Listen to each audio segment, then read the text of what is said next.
Sorry this one's so late. Normally I do these on Friday, but I saw they played Friday and I thought, you know what? Let's just wait and save it because they're going to play Saturday as well. Well, they didn't play Saturday. I read the schedule wrong completely, but it's here now. And there's mostly bad to talk about, but then there's a fun one to end with. So the Kraken played 4 games over that week. They lose in Ottawa to Ottawa, 3-0. They lose in Boston to Boston, 2-0. They lose in Colorado to Colorado, 6-3. Just a dreadful road trip. Dreadful road trip. But they come home on Friday, and they do get the 4-3 overtime win over the defending Stanley Cup champion Vegas Knights. Vegas Golden Knights. I'm going to call them the Vegas Knights. I just think it sounds better. Doesn't it sound better? It sounds better. You know what always sounds good? Simply Seattle, because anytime I need something for the Kraken or the Huskies or the Sounders or the Storm or the Mariners or the Seahawks or the Sonics, I can find it there. And then I can use code MOLLYWOP15 to save 15% off my order. MOLLYWHOP15. It's good for any sport. Really appreciate you supporting them. Really appreciate you supporting me by using that link. I don't get paid for it, but it shows that you are paying attention to those shows. Really appreciate it. What I did not appreciate was the offense for the majority of that road trip. I mean, we talked about Toronto, and then the efforts in Ottawa and Boston were just awful. Just awful offensively. And it's, you know, are you due for some goal regression when you score 8? Sure. Are you due for scoring 1 goal in the next 9 periods? I don't think so. That's exactly what they did. And they just didn't get shots off. They did not get shots off. They had, I believe, a total of 45 in those last 2 shutout losses. That's not going to work. That is not going to work. And it's too bad because they got phenomenal maybe, phenomenal is definitely not too strong for one of those games. They got really good goaltending in that series or in that stretch. Grubauer was excellent against Ottawa. Joey Decord was phenomenal against Boston. Phenomenal. He gives up the 2 first period goals, and after that was on his head. They both easily played well enough to win. They deserve to get those wins. But it doesn't happen when you don't get. You have to be perfect, and even if you're perfect, best you can do is tie. They just didn't get enough quality looks off. I'm really not enjoying the Andre Burakovsky experience. And it's disappointing because, and yes, I know it's somewhat related to the fact that injuries have slowed him down, but he's just not an effective player right now. Not an effective player for a guy who was brought in to be one of your best offensive players last year. And he's been nowhere close. You know, Oliver Borkstrand, who we'll talk about more in the positive section, gets a healthy scratch that he struggled so badly. You probably need to look, and if this already happened, I apologize. I've had some other things going on. You probably need to look at whether or not Shane Wright should be up in the National Hockey League right now. I see all the talent in the world, but he's just not producing whatsoever. And he's not a very good defensive player at this stage, in my personal opinion. In my personal opinion, I don't see a great two-way player. Like even with Matty Beniers, who we'll talk about in the positive in a second, at the very least, I know he's going to give a solid defensive effort. It's not why you take somebody second overall, but it certainly helps. It certainly helps. I know I'm at least going to get strong defensive play from Matty Beniers. I'm getting nothing from Shane Wright, and that's okay. He's 20 years old. Is he going to be what many thought he was going to be? Probably not. Probably not. Is there time for him to still develop into a first-line center? Oh, my goodness gracious, yes. Yeah. You know, it's a tough thing, though, because we talked about this last week. The Kraken are in this position where They want to win, of course they do, but they also want to develop these guys. And there's probably not a lot to learn for Shane Wright in the minors right now, but I don't know if he's good enough to be your third line center right now, or even your fourth line guy. The game against the Avalanche, there are some positives in this one. I know they end up losing 6-3, and I know it was not the best game from Grubauer. 9 power play saves isn't so bad, but only 16 when things were 5-on-5. And you give up a 5-piece, and I believe at least 2 of those were in the first period, 2 more in the second, another in the third, obviously, and then an empty netter, because the Kraken give up empty netters, it seems like, every single game. It seems like the Kraken give up an empty net goal even when they win. Don't ask me how that works, but it sure seems like it. The goaltending wasn't great. Here's where we can get into some positives. This is where you start to see the offense look much better. And in particular, a very strong game from Matty Beniers. And I think Matty Beniers has been a much more effective player over this, first sixth of the season, right around there. A little more than a fifth for sure. I think he's looked much better offensively. Much, much better.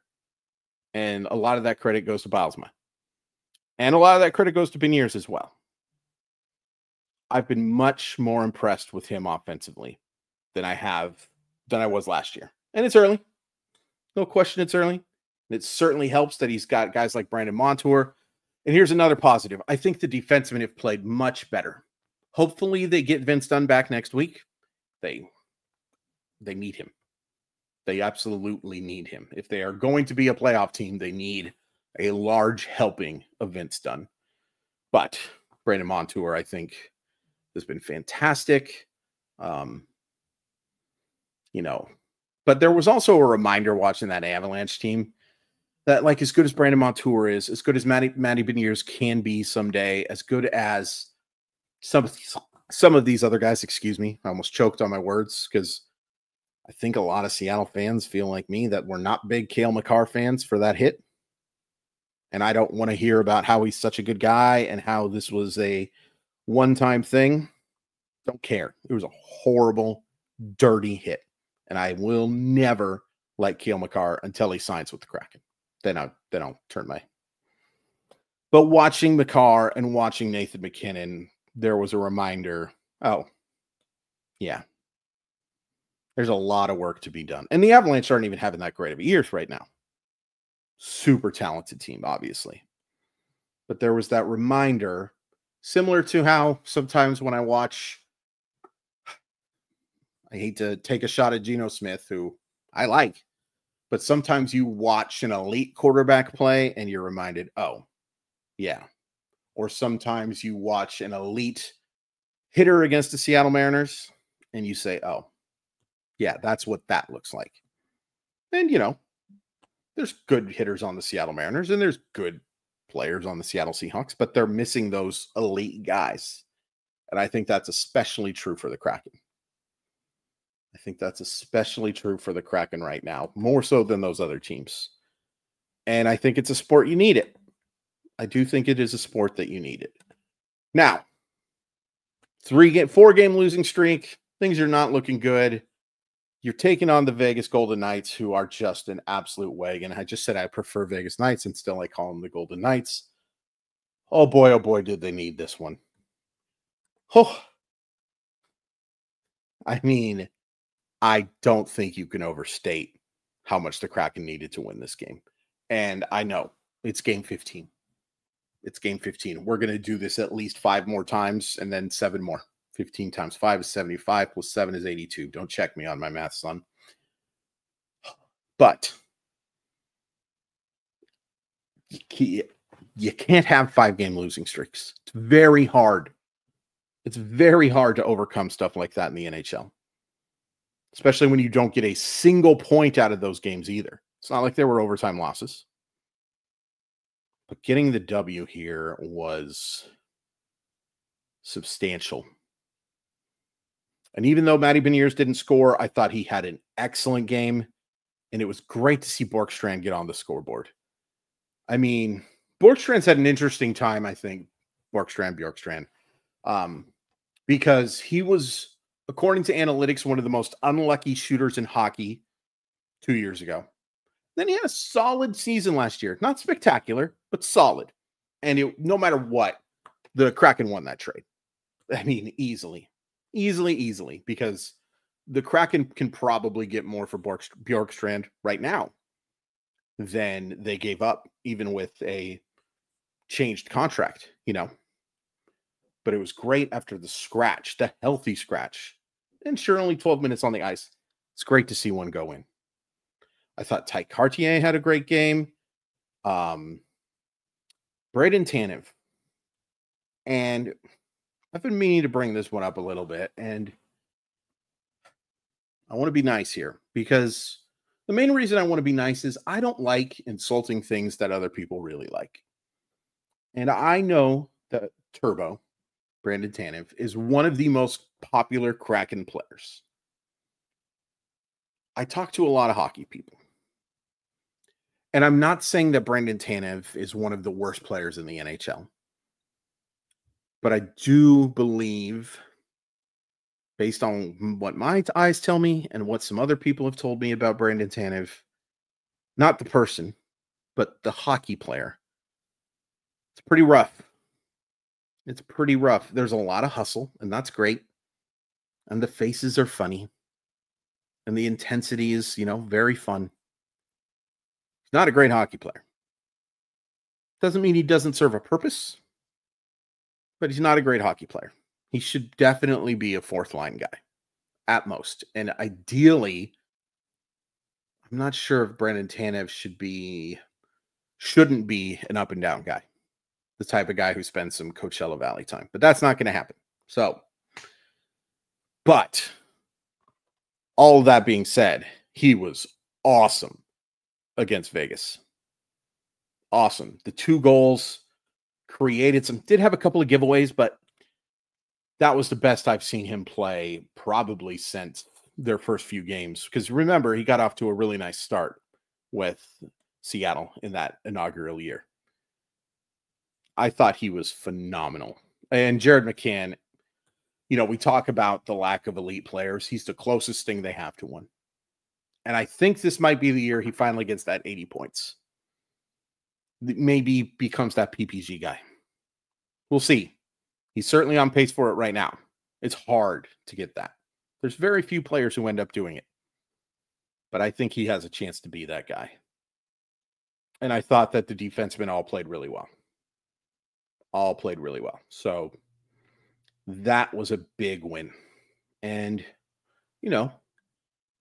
momentum and we don't really talk a lot about it.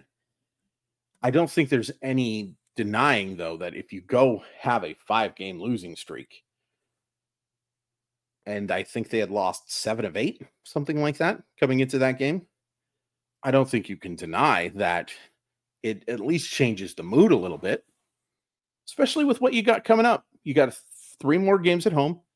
You got Columbus, you got Chicago, you got the Islanders. Oh, excuse me. You have a bunch at home. You've got 5 more of this 6-game home trip. You got Columbus, Chicago, the Islanders, the Rangers, Nashville, and then you go to LA. But for the next week, 2 weeks really, you're going to be playing home games against some decent teams, but very beatable teams. And you have a chance to at least reverse that 4-game losing streak. Win 4 out of 5. Get points in 4 out of 5. That would make me feel a lot better. And I feel, and maybe this is me being a prisoner of the moment, I feel a lot more confident that they can do that based on what I saw against Vegas. There have been some really good games. Now, there have been some S shows too. In particular, I thought against Ottawa was pathetic. And, we talked about 1 goal in 9 periods. There have been some bad moments, but there have been some really good games too. 7 goals against Nashville, the 6 goals against Philadelphia, the 8 against Montreal, the 4-3 win against a really good hockey team. Almost said a bad word. There is the potential for this team to compete against the best. Can they do it on a consistent enough basis to be a playoff team? Based on what I've seen so far, even being a prisoner of the moment and really liking what I saw against Vegas, probably not. Probably not. But I can't completely rule it out, and I'll take that. I will take that. You know what else I'll take? You hitting like, subscribing. Really appreciate the support. Back next week with Kraken stuff, a bunch of Mariner stuff coming up. Please check out my Washington Husky basketball videos. Even if you don't like the Huskies, just hit the like button. It's the least you can do for all the wonderful content I provide you. Really appreciate it. Go Kraken. Boy, they needed that game on Friday.